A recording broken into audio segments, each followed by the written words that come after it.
Devo cominciare questa recensione con un necessario esperimento. Del cinema di Christopher Nolan, del tempo destrutturato potrebbe già essere un esempio, quello che vedete, quello che vedete potrebbe già essere un esempio del tempo destrutturato del cinema di Christopher Nolan.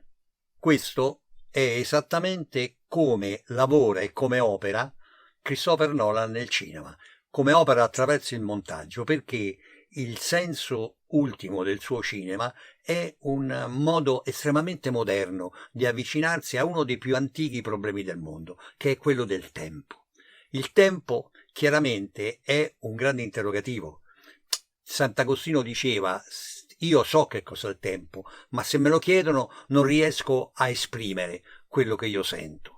Cioè, questo che cosa vuol dire? Vuol dire che il tempo è qualcosa che scorre dentro di noi e che in un certo senso ci modifica istante per istante, e nel momento stesso che proviamo a definirlo è già un'altra cosa. Cioè, come diceva Jacques Derrida, quando diceva che il cinema è un'arte di fantasmi, voleva dire proprio questo, cioè è un'arte di fantasmi perché se parli di una fantasia, in realtà sono i fantasmi del futuro, e se parli di una cosa passata, in realtà sono i fantasmi della memoria. E di conseguenza tutto quello che noi raccontiamo in realtà non esiste, perché appunto il tempo è come se fosse un viaggio di cui noi non conosciamo il motivo. Non sappiamo da dove siamo venuti e non sappiamo dove andremo, nonostante tutto, nonostante tutto quello che la nostra volontà, la nostra cultura e i nostri desideri vogliono.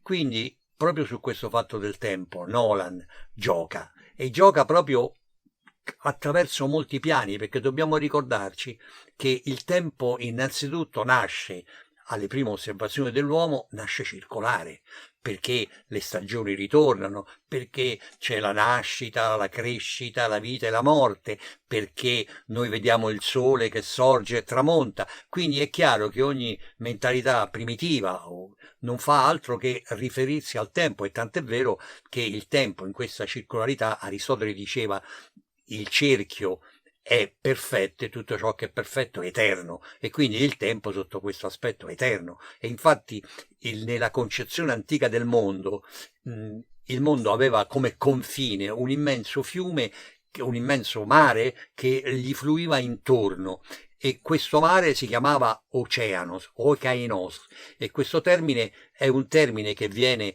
dal sanscrito Akaia, che significa il circolare. Ora, questo continuo fluire è in realtà il tempo che ci porta via. È lo stesso che il filosofo greco Eraclito diceva: tutto passa, tutto scorre, non vedrai mai l'acqua del fiume che è la stessa, perché cambia in ogni momento. Ma a questo punto, improvvisamente, su questa concezione del tempo, i greci interrompono questa circolarità con un concetto diverso, che non c'è più oceano, il fluire del tempo che circonda il mondo, ma c'è Cronos.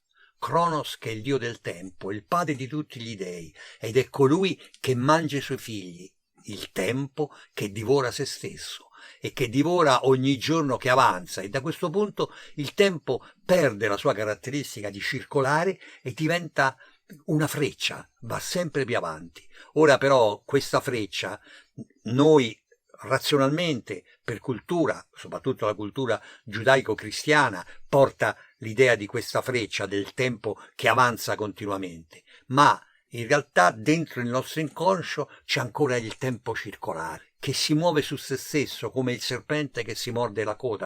Jorge Luis Borges, il grande scrittore argentino, scrittore e poeta, è il massimo cantore di questo equivoco del tempo. E infatti Borges racconta sempre del Aleph, cioè un luogo che contiene tutti i luoghi, dello Zair, una moneta che permette di rappresentare il libero arbitrio, ma che determina le ossessioni. E parla soprattutto Borges dei labirinti dove il tempo è esattamente e costantemente un labirinto. Tant'è vero che quando l'editore Franco Maria Ricci chiese a Borges che cosa ne pensava delle sue idee di costruire un grande labirinto, Borges gli rispose: perché lo devi costruire? C'è già, si chiama vita. Ecco, e in questo concetto della vita come labirinto, dove il tempo gioca ogni possibilità, dove il tempo bara, dove il tempo può essere verità o inganno, è la radice del cinema di Christopher Nolan. E il primo esempio di questo suo cinema è Following, un film del 1998 che Christopher Nolan ha scritto, diretto, prodotto, fotografato, montato e che ha girato in 9 mesi. In ogni weekend girava un frammento di questo film e non a caso il film infatti è il primo film con questo tempo destrutturato, come se questa idea di farlo a pezzettini gli avesse dato l'idea di come non solo un film, ma anche la vita possono essere frammenti da rimontare. È come un grande puzzle e su questo puzzle il protagonista si muove e però si perde perché pensa di padroneggiare questo labirinto, perché il gioco è lui che segue il protagonista è uno scrittore che non ha ispirazione e quindi segue le persone sperando che la loro vita gli ispiri qualcosa da scrivere, ma seguendo le persone non si accorge in realtà di essere seguito. Di più non dico per non spoilerare, però in realtà è il gioco di chi osserva che in realtà è osservato e quindi di nuovo qui per la prima volta comincia ad apparire uno dei concetti base del film di Nolan, cioè che la realtà è nient'altro che un apparente inganno. Quindi tu pensi che sia una cosa, in realtà è un'altra e ci si può in questo labirinto di situazioni, di fatti, di avvenimenti che sono piccoli avvenimenti, ma sono talmente continui e talmente conseguenziali in cui si perde il bandolo, ci si perde proprio come in un labirinto. Il film successivo è un film in cui questa esasperazione, diciamo l'inizio di questa ossessione di Nolan si riverbera in maniera assoluta. Il film si chiama Memento, che significa ricordati, ed è un film del 2000. Questo film l'ha scritto da un racconto del fratello di Jonathan ed è una storia che è completamente destrutturata. E l'esempio che ho fatto all'inizio è esattamente riportato in Memento. Cioè il film inizia dove finisce e noi risaliamo al contrario per tutto il film cercando il bandolo di questa matassa. Chiaramente è un gioco stilistico e anche molto manieristico, tuttavia è condotta con un'abilità estrema, con grandissima attenzione e pur essendo un film freddo, senza passione, molto logico, in realtà è molto interessante, sia come esperimento, sia come possibilità proprio narrative, perché ci fa capire gli infiniti bivi che possono accadere sia in ogni storia come nella vita di ognuno. Insomnia è il film successivo, è un film del 2002 con Al Pacino e Robbie Williams ed è di nuovo su questa ossessione del tempo e dell'inganno, perché si svolge in Alaska e di conseguenza c'è un lunghissimo giorno, quindi come se il tempo si fosse fermato, come se per una maledizione i nostri personaggi, i nostri protagonisti siano costretti a vivere in questo eterno presente, un lancinante presente, soprattutto per Al Pacino che viene da Los Angeles e quindi non è abituato e questa luce continua gli impedisce di dormire. Io stesso sono stato al Polo Nord e ho avuto questa terribile sensazione di rimanere per 6 mesi con la luce diurna. Mi ricordo sempre come un incubo questo fatto che a questo nord estremo dove stavo, non era proprio il Polo Nord, però era all'estrema della penisola scandinava e mi ricordo che c'erano le renne e le renne avevano dei campanelli al collo e per tutto il giorno e per quello che era la mia notte si sentiva questo den den den suonare continuo perché in realtà non dormono mai e quindi continuano a brucare l'erba e a muoversi sempre. Ecco, questo senso di incubo, questo senso di un presente come una prigione assoluta, con questo sole obliquo che ti costringe a tenere gli occhi aperti, che ti ferisce, è il fulcro del film, dove in realtà questo sole rappresenta la luce di una verità che non riesce a penetrare, perché nel paradosso del film ci sono due colpevoli, non dico di più, ma ci sono due colpevoli che sembrano due innocenti e in realtà non sono innocenti, ma agli occhi di tutti sembrano, e non si possono neanche denunciare uno con l'altro, perché denunciare uno, se uno si denuncia o se uno denuncia l'altro, denuncia anche se stesso. Quindi il colmo degli inganni. Batman Begins è del 2005 e qui c'è un aneddoto divertente, perché Christopher Nolan era stato chiamato per dirigere il film Troy, il film sulla guerra di Troia, con Brad Pitt che faceva Achille.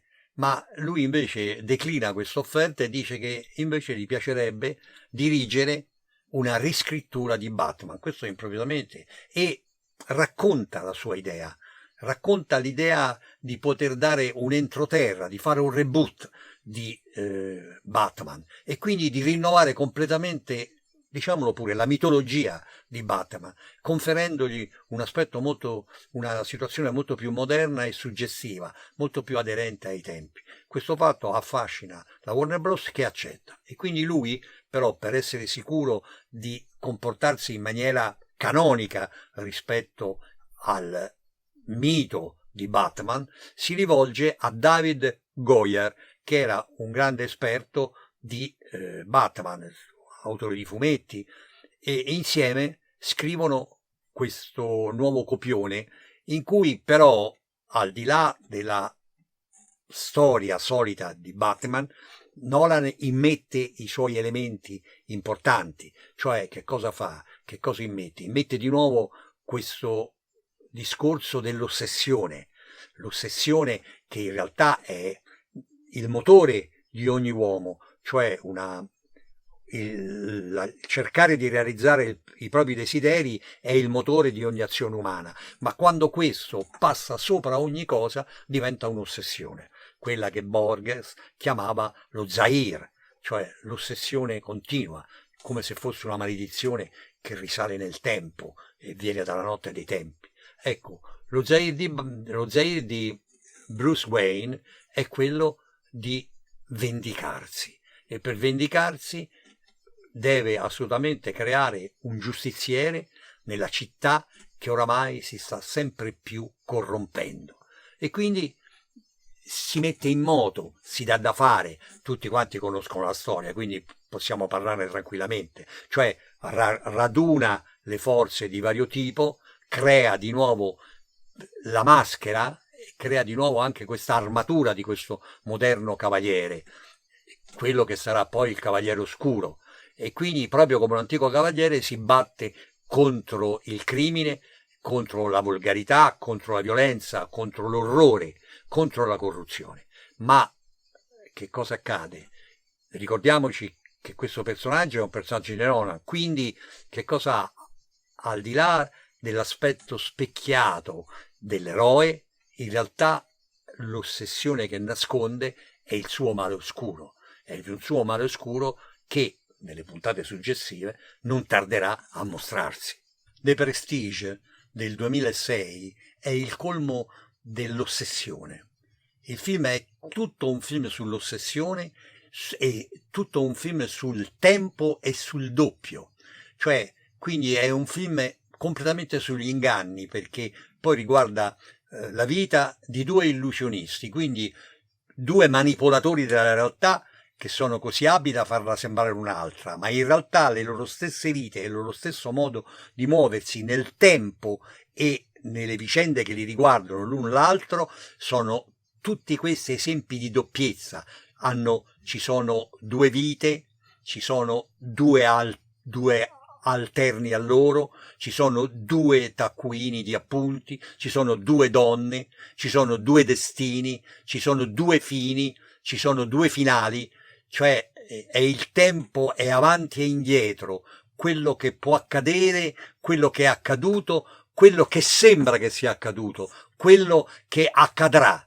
Quindi è un gioco di prestigio straordinario, impersonato da tre attori straordinari che sono Christian Bale, Hugh Jackman e Michael Caine. Bale e Michael Caine erano già stati presenti in Batman e continueranno ad esserlo, perché una delle caratteristiche di Nolan è quella che una volta che trova dei collaboratori continua sempre a usarli. Questo vale per il direttore della fotografia, va bene, che è Wally Pfister, vale per lo scenografo, vale per tutti, Natal Crowan, per tutti quanti i suoi collaboratori, li ripete sempre, sia gli attori che i collaboratori. Addirittura Michael Caine c'è costantemente, come era per Federico Fellini, Marcello Mastroianni, cioè ogni volta che poteva metteva questo personaggio, quasi un personaggio emblematico, quasi una sua firma. Il film successivo si chiama Il Cavaliere Oscuro, cioè The Dark Knight. Ritorna di nuovo Batman e questa volta il personaggio è ancora più arricchito. Questa volta il personaggio ha un vero e proprio antagonista. Ormai l'ossessione di Bruce Wayne per essere Batman ha raggiunto il colmo e proprio il momento in cui raggiunge il colmo è come se gemmasse da lui un antagonista degno di lui, ed è Joker. Quindi la razionalità, il coraggio e la forza di Batman contro la follia, la spregiudicatezza, il senso dell'orrore di Joker. Joker cerca di contaminare il mondo di Batman, un mondo che Batman sta riuscendo a ripulire anche tramite un suo alter ego sotto certi aspetti, che è Dent, il procuratore, e questo procuratore integerrimo, deciso, che Bruce Wayne sponsorizza e aiuta e che il nostro Batman nell'ombra difende coraggiosamente ed evita che gli accada qualcosa, però chiaramente diventa il bersaglio di Joker. La lotta fra i due, non voglio come al solito spoilerare, ma è senza esclusione di colpi.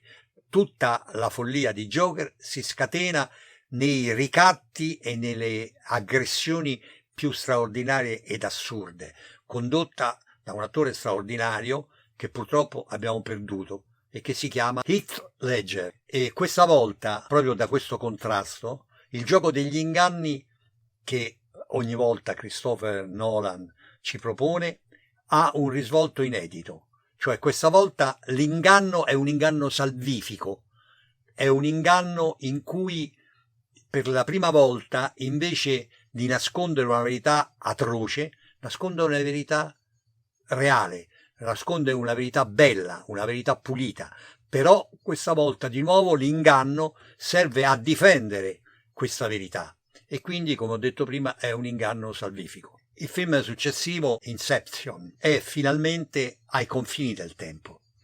Questa volta l'aspetto, il dramma, l'ossessione del tempo di Nolan viene risolta in una maniera inedita e di grande suggestione. Il film parla di un estrattore di sogni e quindi tutto il film si svolge in un mondo di sogni, un sogno dentro all'altro, come se fosse un multispazio. Quindi ritorna anche di nuovo uno dei miti di Borges e di nuovo una delle situazioni di Nolan, cioè più spazio, più tempi successivi, il tempo del tempo, il sogno nel sogno, si entra dentro il terzo e il quarto sogno e il film ha questa caratteristica onirica che tuttavia rimane di grande suspense, di grande incanto proprio sia visivo che emozionale, perché questo è scendere nella psiche profonda dei personaggi, come se fossero degli esploratori, come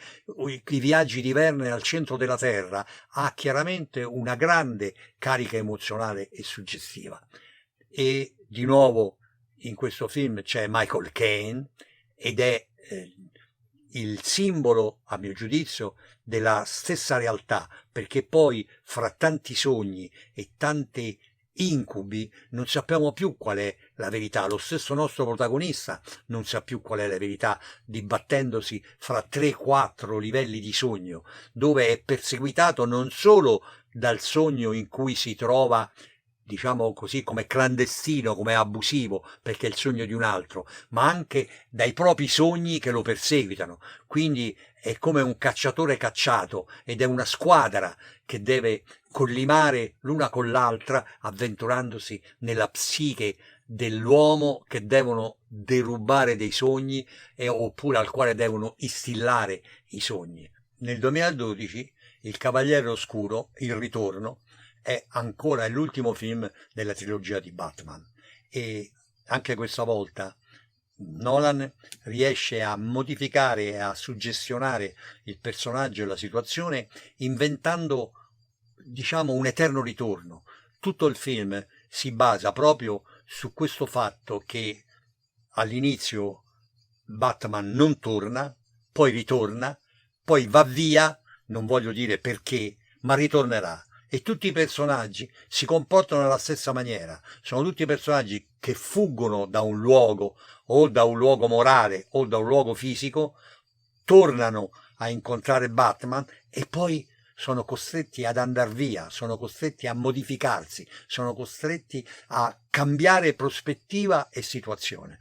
E tutto il film in cui per la prima volta il suo fidato maggiordomo Michael Caine lo abbandona, Batman sembra solo, sembra perduto, ma in realtà non lo è, proprio perché è un eroe e anche perché nell'intricato labirinto del tempo e nell'intricato labirinto delle possibilità, lui è in grado di trovare una possibilità, ed è quella possibilità che con molta astuzia lo stesso Michael Caine gli aveva suggerito e che noi alla fine scopriremo. Il film successivo è un film incredibile perché è un film che si chiama Interstellar. Questa volta c'è il tempo, ci sono i labirinti, ma i labirinti sono quelli dello spazio e sono addirittura i multispazio, quindi la dilatazione del tempo avviene nello spazio e di conseguenza sono tutti i piani di spazio possibili che si incrociano andando oltre un buco nero, andando cioè dove la fisica diventa fisica quantistica e di conseguenza tutta la entropia può diventare sintropia, cioè tutto quello che noi conosciamo è vero ed è vero il contrario. E la teoria della relatività ci spiega che ogni minuto passato fuori dalla Terra, a secondo della velocità in cui si va e alla distanza che si va, possono diventare giorni, anni, secoli. E quindi il tempo è come un gorgo che ti risucchia, è esattamente come un buco nero, e la piccola navicella che va nel buco nero è come è ognuno di noi che entra nel gorgo del tempo e non sa dove arriverà e dove accadrà. È quello che dicevo all'inizio, è il famoso viaggio di cui non conosciamo il motivo, è quello che diceva Borges, è questo luogo nel buco nero, è l'Aleph, è un luogo e tutti i luoghi. E infatti nel film viene rappresentato per la prima volta un tesserato, che sarebbe un ipercubo. Noi ne abbiamo un esempio nell'arco che è a Parigi alla Défense, un esempio architettonico, va bene, che può dare un'idea, cioè non è questo, ma per fare capire come tutti i cubi sono in questo cubo, tutte le realtà sono in questa realtà. L'Aleph finalmente è stato rappresentato. Il protagonista di Interstellar è Matthew McConaughey e però per la prima volta in questo film Nolan cambia il direttore della fotografia, perché il suo storico direttore della fotografia, che era White Fister, è diventato regista e quindi adesso da questo momento in poi in tutti i film lui userà Hoyte van Hoyt, mentre invece il musicista rimane il grande Hans Zimmerman e lo scenografo rimane, a mio giudizio, anche il grande Nathaniel Cohen.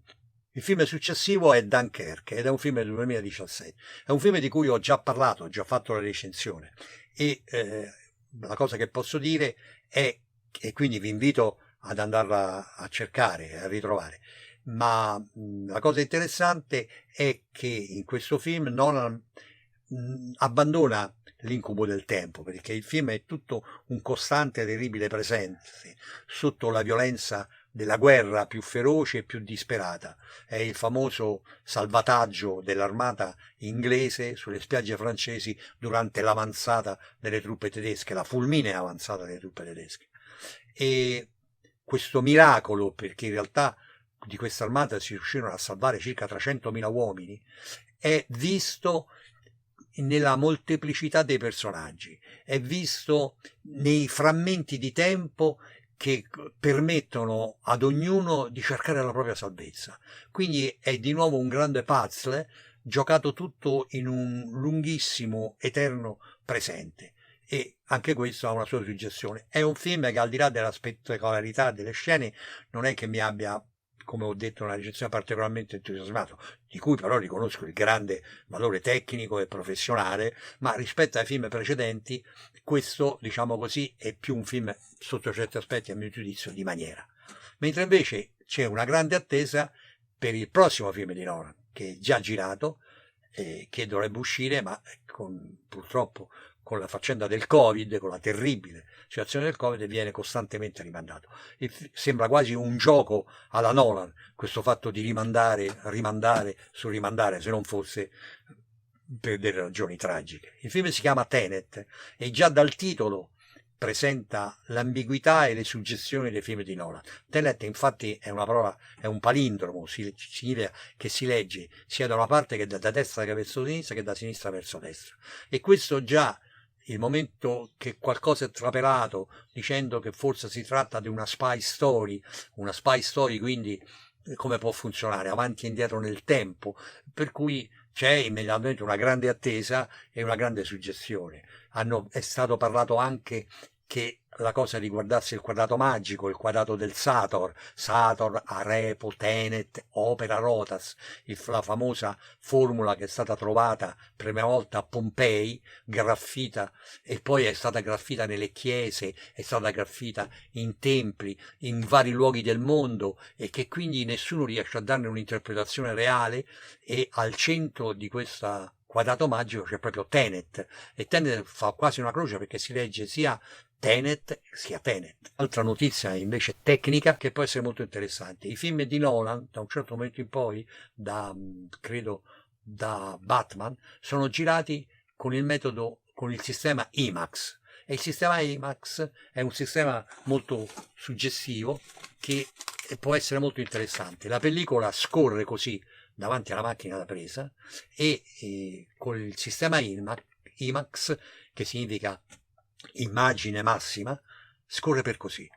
Quindi tutto lo spazio che stava sullo schermo così diventa in questa forma. E quindi anche questa è una grande suggestione tecnica che proprio un regista tecnico e capace come il Nolan poteva desiderare e poteva realizzare, soprattutto proprio con i successi. Pensate, si dice che tutti i film di Nolan hanno guadagnato 4 miliardi e mezzo di dollari e di conseguenza può permettersi di pretendere di girare in IMAX, anche perché ormai i film se li produce da solo e fa quello che vuole.